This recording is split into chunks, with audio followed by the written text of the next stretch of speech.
Hello, hello, hello, and welcome to Take Charge Tuesday.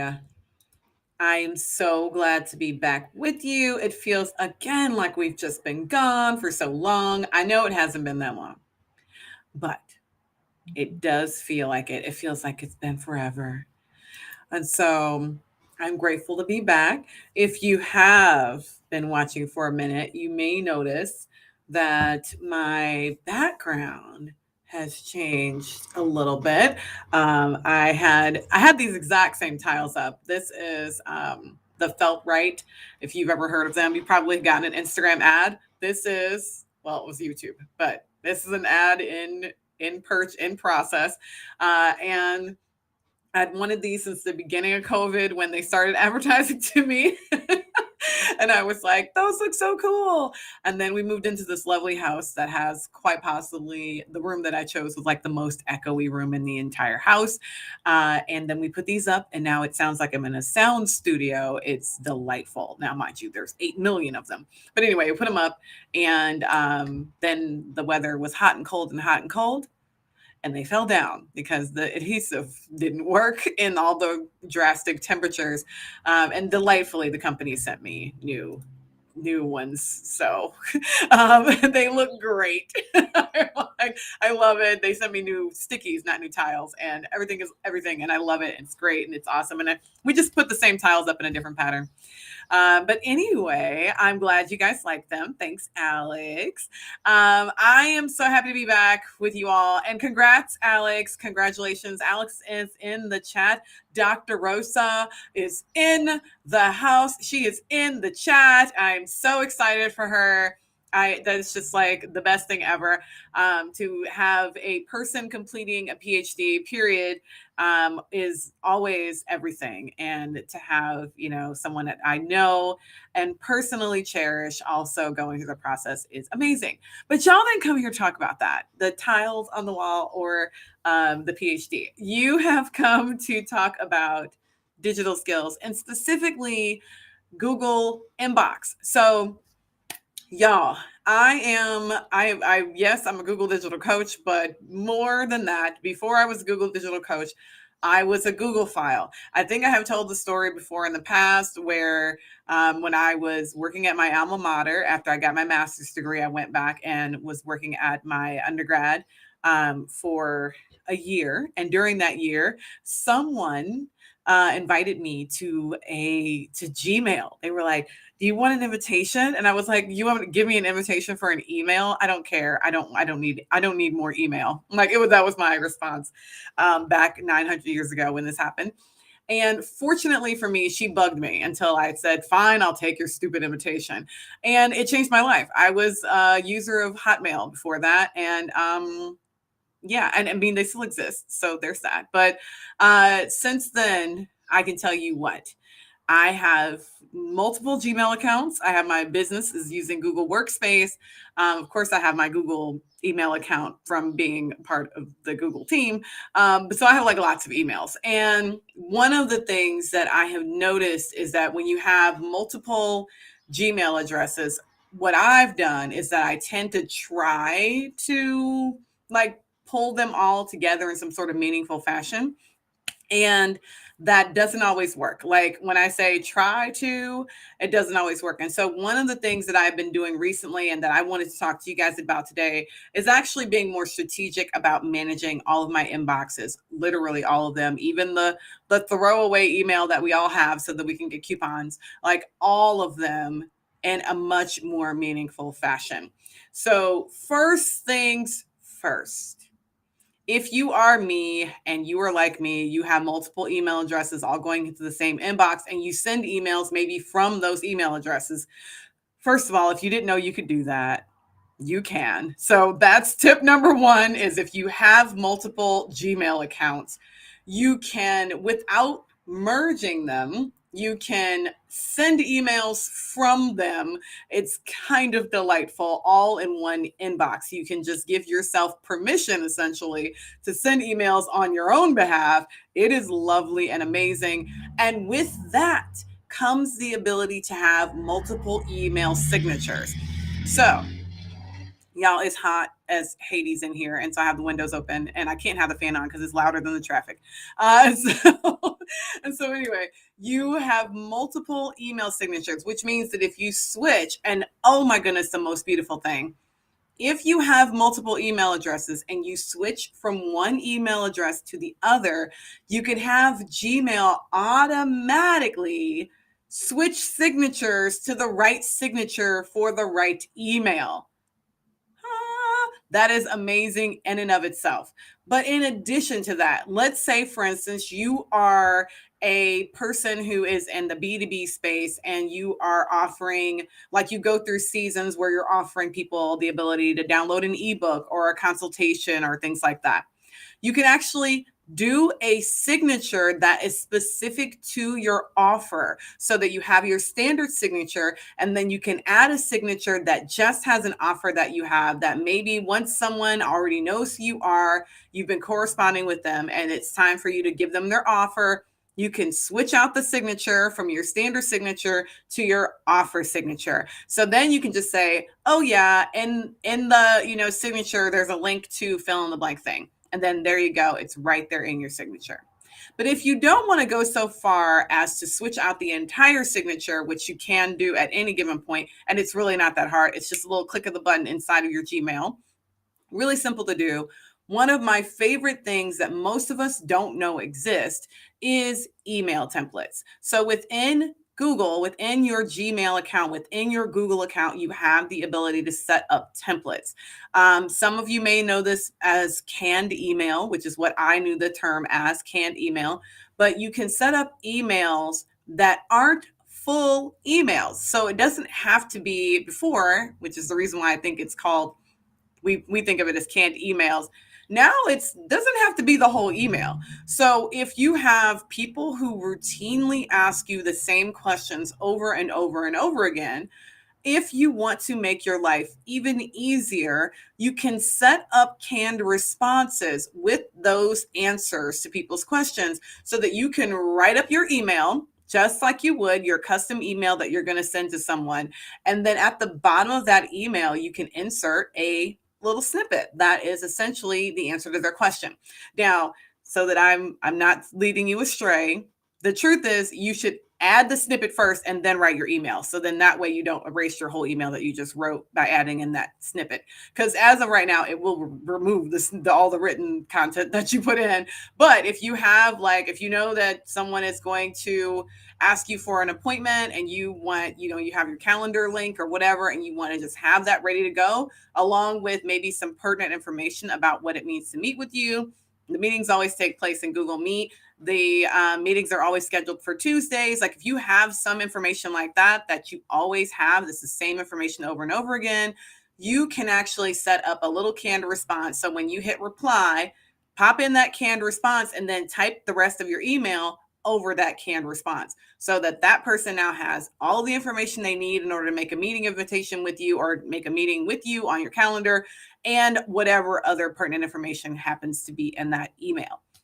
That is one of my favorite uses of canned email.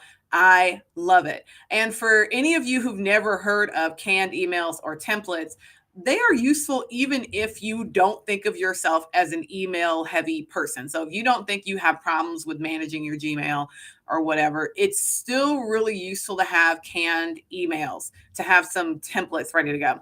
So again, a great example would be if you are the kind of person, raising my hand here, who reads emails and doesn't respond in real life, but responds in your head. I do that regularly. One way you can use canned emails is to give someone a simple thumbs up. So if you are just like, oh, I don't use my phone to respond to emails like ever. And so I could set up some canned emails that are like, got it, thumbs up, and have that be the response so that the person knows that is the response. That is all. I understand. I don't need any more. I don't need to say anymore. They don't need to hear anymore. You can set yourself up with some simple canned email responses. Now, you may be wondering why, if you are a super savvy person, you're wondering why wouldn't you just use a keyboard shortcut to do that exact same thing? Well, honey, if you are the person who knows that those keyboard shortcuts exist, then you are not the person I'm talking to. So if you're the person who's like, oh, I just have hotkeys, as most people call them, I have a hotkey for that. Great. Go you. You have hotkeys. I also have hotkeys. But I know a lot of people don't, they're not going that far. And on top of that, unfortunately, hotkeys are usually device specific. So whatever your hotkeys will be a function of what you make them. So you will have to create hotkeys for yourself. A hotkey is I press period H and it populates the, thumbs up and gotcha or whatever. If you don't want to go that far, if you want to keep it simple for yourself, the way I'm talking, the thing I'm talking about with the canned emails, you can do that regardless of what device you're on, actually. And it works every time. So if you're me and you float between devices, like there's a whole computer back there, there's a computer in front of me, there's a computer in the other room, I float between all three of those, not to mention this little bugger on a regular basis. Literally, in one day, I will use all three of my computers. Using canned responses or templates actually solves that problem where you don't have to set your hotkeys up for every single device you use because you're floating between devices. So that's one way of kind of making it foolproof for yourself. You can be at the library and all the things that I'm talking about today will work regardless of what device you're on. That's one of the beautiful things about Gmail. So canned responses and multiple signatures, a fantastic way for you to get your information as clearly as possible to people when you are trying to get it out to them. Another one of my favorite things that people don't understand how to use inside of Gmail is filters. Now, the reason why I would say people don't know how to use them, and it's a tool that will help you to manage your entire life, is that most of us don't understand how filters work in Gmail. A filter in Gmail doesn't just filter things out, it essentially is a way for you to create settings for your email management. Now, I heard someone who is a professional organizer simply put that whenever they read an email, the second that they have read it and processed it, they delete it. They always go for inbox zero.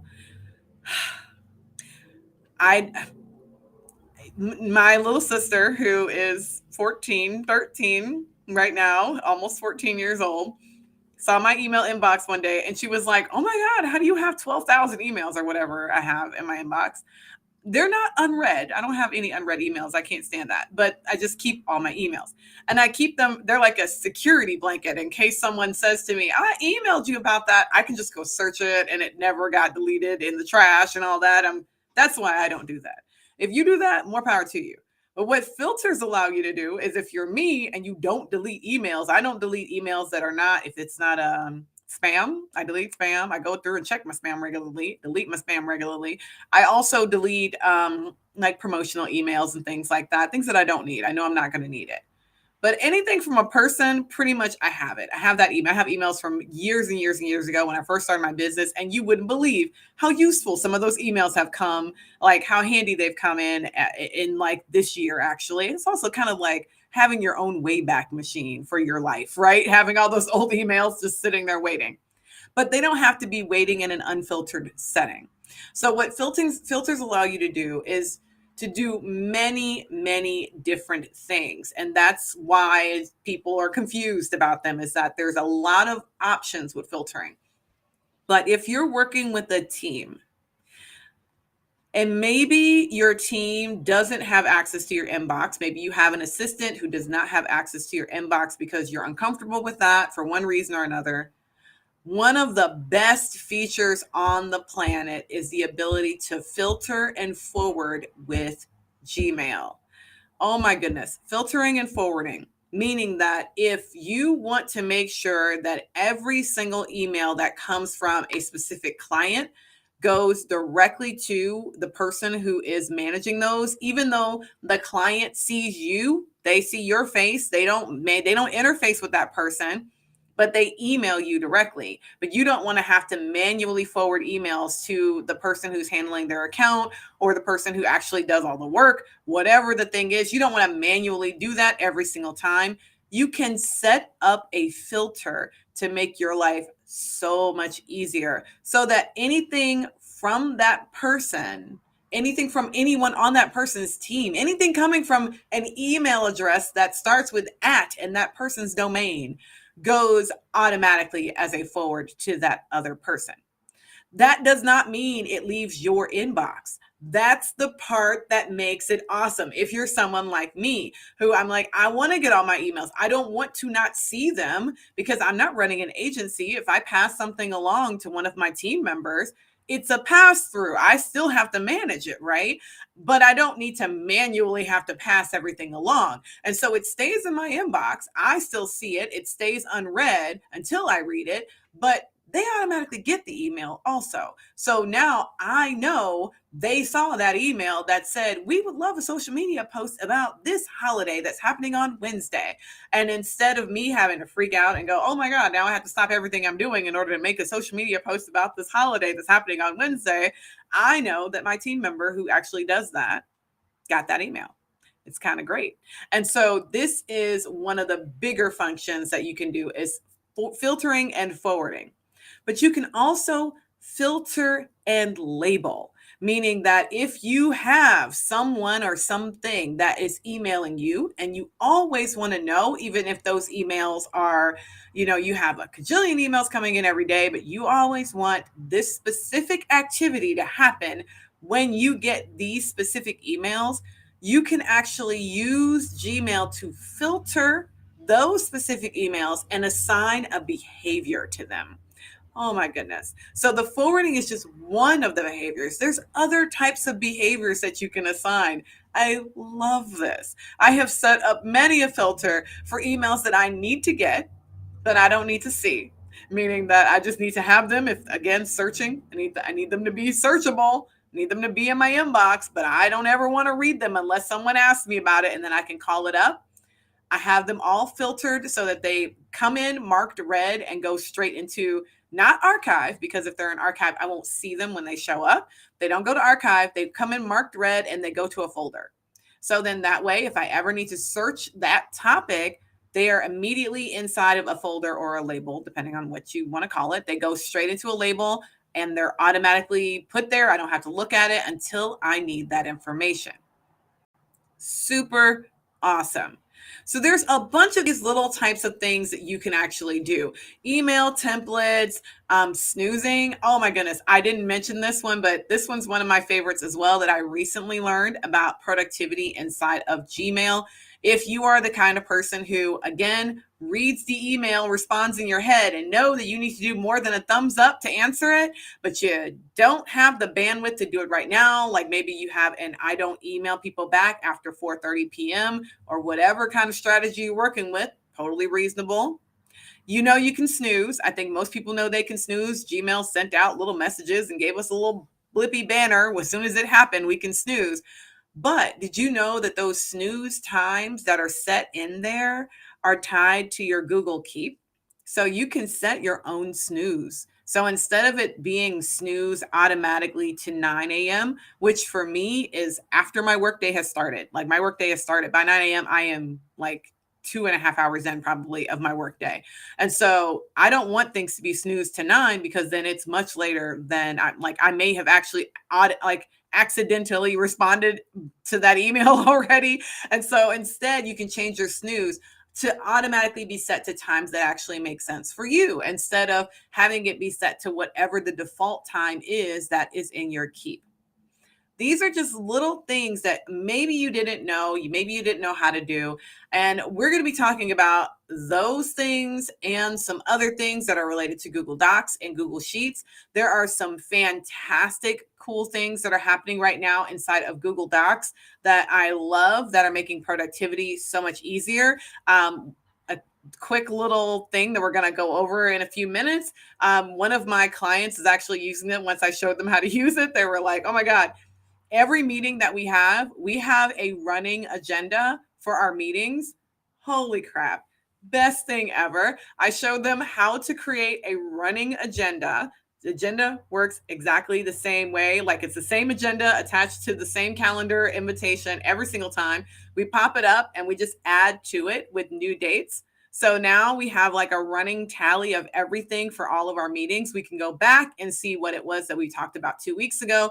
There's no new agenda, and there's also no excuses for anyone. We can see in there, we can set due dates. When you set a due date, can automatically, if you want, you can have it automatically send you a calendar notification for that due date, or you can set it to do a Google Keep little reminder, a task reminder. There are all sorts of cool things that you can do now. So thinking of like productivity to actually help your life, Google inbox stuff, but then there's also all things you can do with docs. And if you happen to be a spreadsheet person like I am, there are a bunch of things you can do with spreadsheets as well. And so we're going to be talking about those things in approximately 7 minutes in a workshop. And let me make sure I put this in the chat.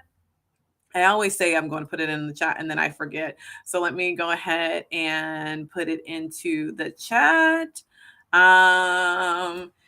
All about productivity. So if you are interested, you can join us. Let me make sure I am copying this.